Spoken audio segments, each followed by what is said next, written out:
디모데후서 4장 1절입니다.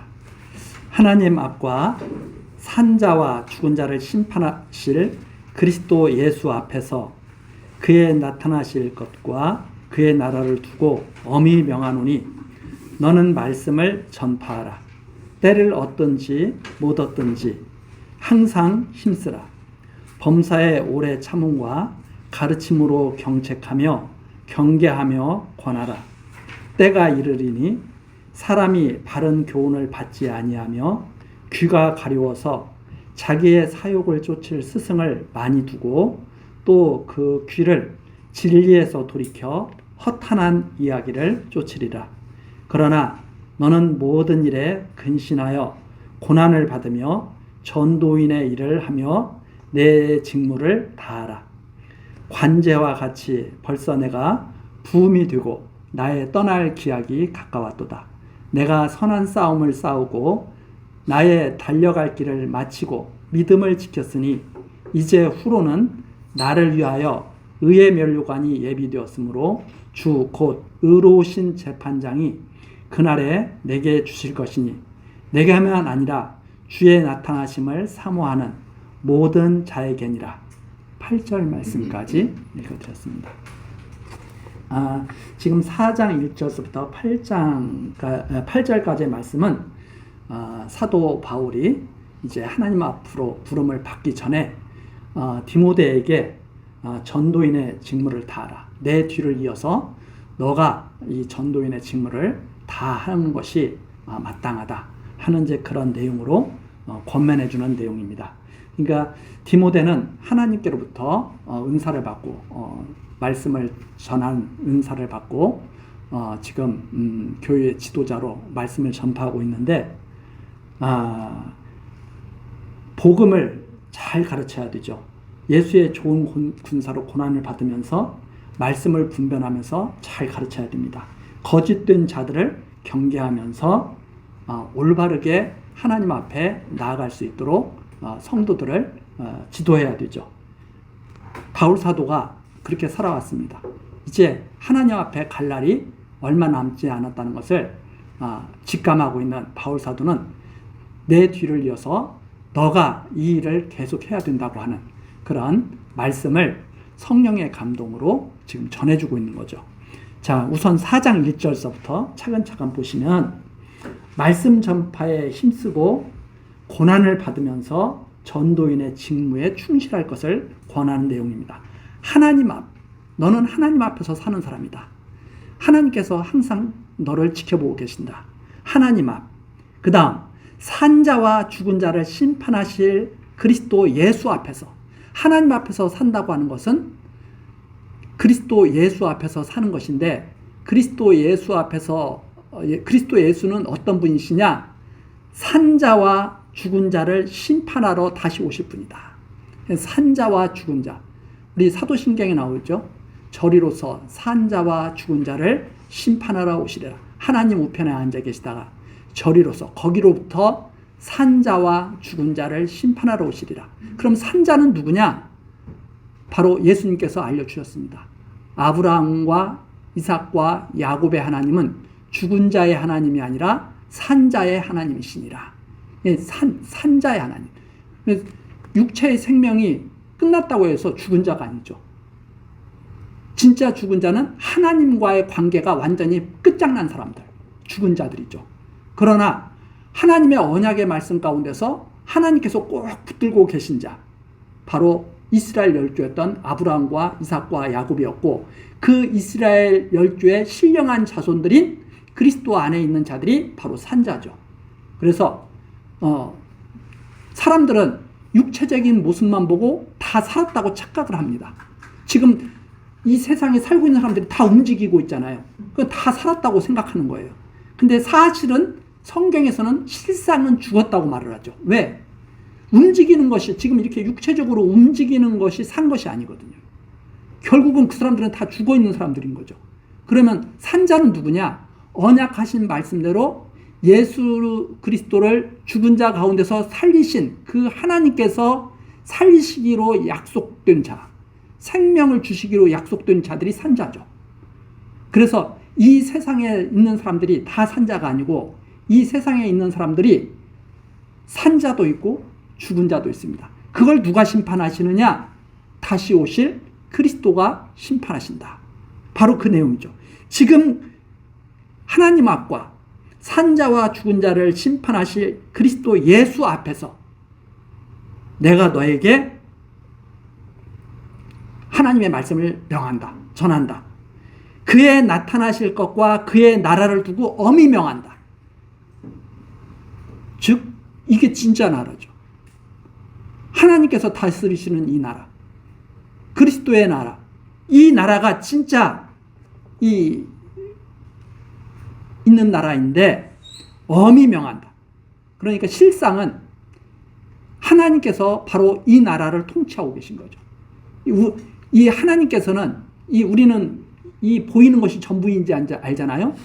보이지 않는 것이 더 많은 거예요. 우리 눈에 보이는 것은 전체의 아주 일부만 보이는 겁니다. 예를 들어서 우리가 우주가 있잖아요. 우주가 있는데 우리 눈으로는 뭐만 봐요? 우리 눈앞에 있는 이것만 보이는 거예요. 또 밤하늘에 이렇게 별을 보면 별만 이렇게 좀 보이는 거예요. 우리가 보지 못하는, 우리 눈으로 별을 본다고 해서 그 별이 다 보이는 것도 아닙니다. 안 보이는 것이 훨씬 크죠. 그분의 나라예요. 그래서 실상은 어느 유력한 나라의 대통령이 전 세계를 지금 쥐고 흔드는 게 아니에요. 하나님께서 다 다스리고 계신 거죠. 바로 그 나라를 두고 내가 엄히 명한다. 그분이 진짜 통치자시다. 그래서 2절 너는 말씀을 전파해라. 그 말씀이 기록되어 있는 이 하나님의 이 말씀이 기록되어 있는 성경에 기록되어 있는 말씀을 전파하라는 말입니다. 때를 얻든지 못 얻든지 항상 입으라. 때를 얻고 못 얻는 것은 우리 사람이 생각이죠. 우리 사람은 이게 때가 아닌 것 같은데. 그런데 하나님께서는 그 때를 우리 인간들 보고 정하라고 한 게 아니라 하나님께서 때를 정하시는 거죠. 그러니까 너는 때를 얻든지 못 얻든지 너하고는 아무 상관이 없어요. 왜? 하나님이 정하시고 하나님이 전파하게 하신 거니까. 전할 자도 하나님이 세우시고 들을 자도 하나님이 세우시는 거니까. 그래서 때를 얻든지 못 얻든지 항상 너는 할 일이 무엇인가? 복음 전하는 일을 그냥 계속 하는 거예요. 근데 우리가 이게 보면 이 성경 말씀을 창세기 1장 1절서부터 요한복음 나온 요한복음 맨 뒤에 22장 21절까지 아니 이걸 매일 잘 풀어서 알기 쉽게 전하는 것도 힘들고 어려운데 매일 다른 얘기하면은 어떻게 하느냐 이 말입니다. 이 말씀을 계속 전해줘야죠. 너는 말씀을 전파하라. 범사에 오래 참음과 가르침으로 경책하며. 왜? 하나님을 믿고 오래 참는 거죠. 범사에. 우리 사람에게 달린 게 아니니까. 하나님의 손에 달린 거니까 하나님의 뜻이 나타날 때까지 오래 참는 거죠. 그런데 하나님의 뜻을 기다리지 못하면 자기가 뛰쳐나가게 되거든요. 자기가 뛰쳐나가니까 억지스러운 게 된다 이 말입니다. 가만히 보세요. 식물을 심고 싹이 안 난다고 막 마음이 다급해가지고 파헤치면 어떻게 돼요? 안 되거든요. 싹이 날 때까지 계속 물을 주면서 하나님의 은혜 가운데서 기다려야 되죠. 햇빛도 비춰주시고 때로는 비도 내리시고 이러면서 싹이 나도록 역사하시는 그 하나님의 때를 기다려야 되는 거지. 사람이 자기 마음대로 막 파헤치면 됩니까? 가을철이 돼서 열매가 익어가요? 마음이 조급해가지고 이거 열매가 왜 빨리 안 익는 거야? 막 가서 그 열매를 갖다가 미리 따면 돼요? 안 되죠. 때를 기다릴 줄 알아야 되죠.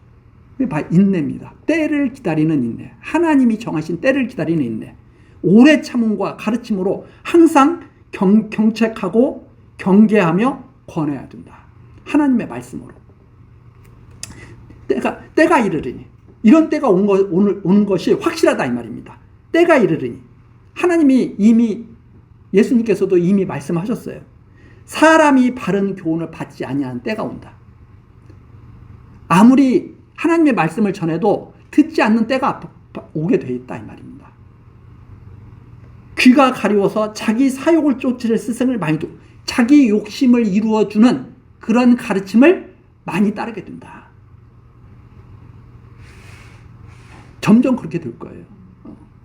우리의 시대보다 마지막 때가 되면 극심해질 거예요. 그래서 마지막 때에는 하나님의 뜻은 조금도 생각하지 않은 그런 때가 올 거예요. 그나마 지금 남은 자들이 있어서 이렇게 말씀이 전파되고 있지만 앞으로는 이런 말씀 듣기가 정말 어려울 때가 올 겁니다. 바울 사도가 디모데에게 너도 알고 있지 않느냐 그런 때가 온다는 것을. 그러니까 열심히 전해야 된다. 그때가 되기 전에 열심히 너 할 일을 다 해야 된다. 4절이죠. 또 그 귀를 진리에서 돌이켜 허탄한 이야기를 쫓으리라. 바른 교훈을 싫어하고 자기 욕심을 채울 수 있는 말을 해주는 스승들을 좋아하고 진리는 듣기 싫어하고 허황된 얘기, 허탄한 이야기에 귀를 기울이는 그때가 오기 전에 너는 전도인의 사명을 다해야 된다. 그래서 15절 그러나 그때가 오겠지만 그러나 너는 모든 일에 근신하여 고난을 받으며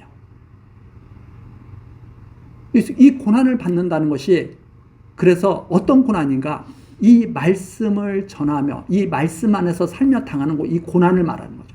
이 고난이 좋다는 거지 욕심 쫓아서 살다가 망하고 당하는 고난 이건 유익한 게 아니죠.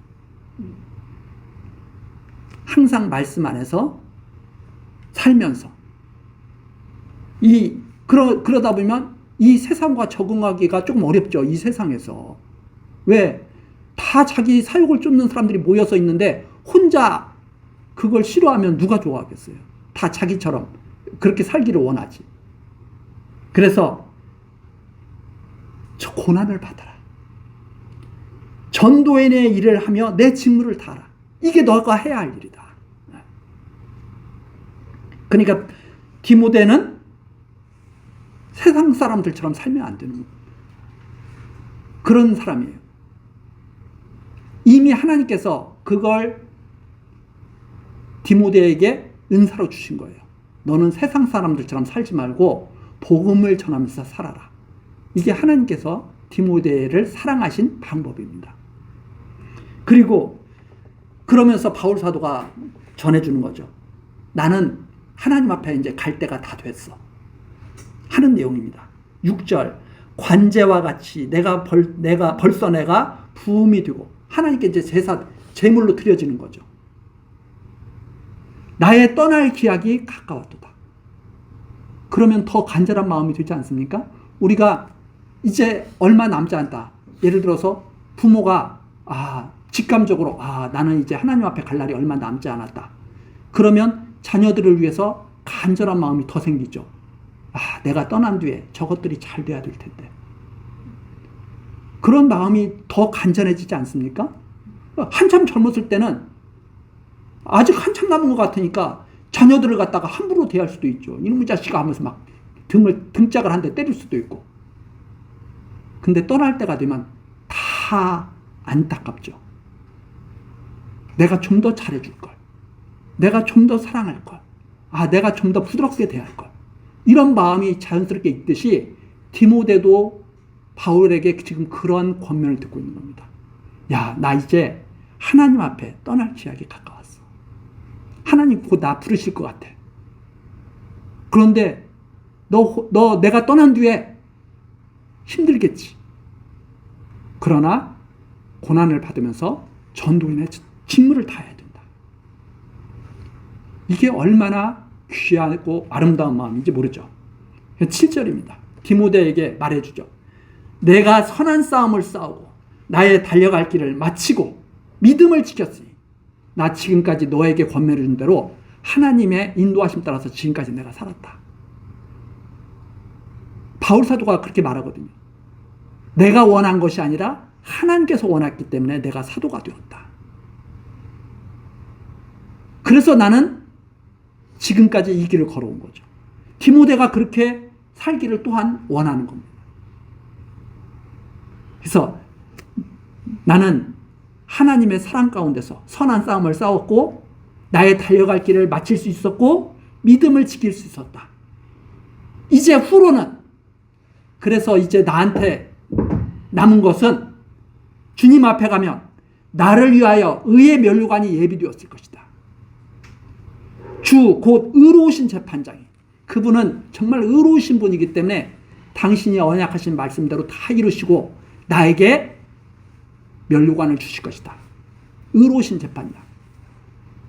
이 세상의 재판장들은 다 자기도 의롭지가 못해요. 왜? 우리 사람은 다 불의한 가운데서 살고 있었기 때문에 이 세상 재판장들이 의로운 재판을 할 수가 없어요. 왜? 자기 자신도 의롭지 못하니까. 그래서 기껏 최고로 잘하는 재판장이 누구냐? 있는 그대로 법에 규정된 대로 그나마 이렇게 재판하는 재판장. 그나마 나은 거죠. 그런데 이게 또 예를 들어서 얼마 이상 도둑질한 사람은 1년, 100만 원, 예를 들어서 100만 원 이상 도둑질한 사람은 징역 1년, 200만 원 이상 도둑질한 사람은 징역 5년, 이렇게 된 것도 아니거든요. 도둑질한 사람은 1년에서 10년 사이에 징역을 준다. 이런 식으로 법이 되어 있거든요. 그러면 100억 도둑질해도 어떤 사람은 1년만 살고 나오는 사람도 있어요. 어떤 사람은 가게에서 애기 분유 훔쳤다가 1년 살고 나오는 사람도 있어요. 왜 그렇게 판결을 하겠어요? 어떻게 판결을 해야 되는지 자기 자신도 모르는 거지, 사실은. 그 당시에 자기의 상태에 따라서, 그 사람이 어떻게 말을 어떻게 하느냐에 따라서, 변호사들을 누구 썼느냐에 따라서 형량이 고무줄처럼 왔다 갔다 하는 거죠. 그래서 몇 년, 100만 원은 몇 년, 200만 원은 몇 년, 이렇게 정해진 게 아니에요. 몇 년 사이에서 몇 년 사이.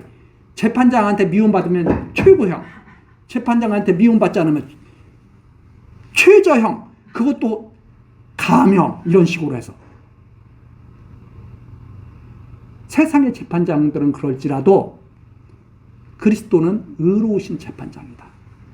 있는 그대로 당신이 언약하신 말씀 따라서 변함없이 그대로 심판하실 것이다.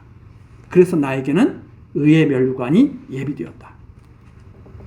의로우신 재판장이 그날에 내게 주실 것이니 내게만 아니라 나의 주의 나타나심을 사모하는 모든 자에게다. 이것은 바울 사도만 특별히 받는 혜택이 아니라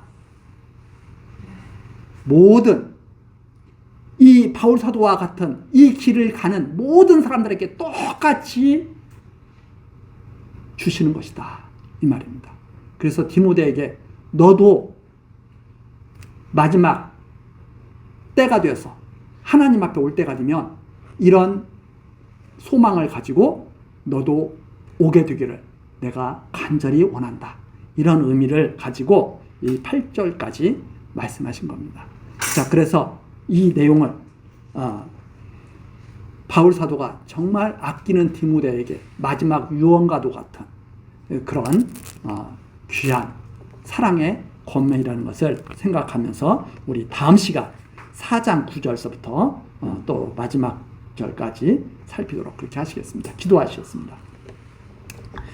은혜로우신 하나님, 우리들 이 세상에 두시고 하나님을 깨달아 알도록 가르쳐 주시고 인도하여 주시니 감사와 찬송을 드립니다. 많은 사람들이 자기 사욕을 쫓아 사는 이때 하나님의 뜻이 무엇인지 생각하게 하시고 어떻게 사는 것이 참다운 삶인지 배워가게 하시니 하나님 감사드립니다. 우리들이 배운 이 하나님의 말씀을 마음속 깊이 새기게 하시고 믿는 것과 아는 것, 행하는 것이 하나 되어져가는 우리들 되도록 역사하여 주옵소서. 하나님께서 항상 함께 하시며 의의 길, 선한 길로 인도하여 주실 것을 믿고 원하오며 예수 그리스도의 이름으로 기도드리옵나이다. 아멘.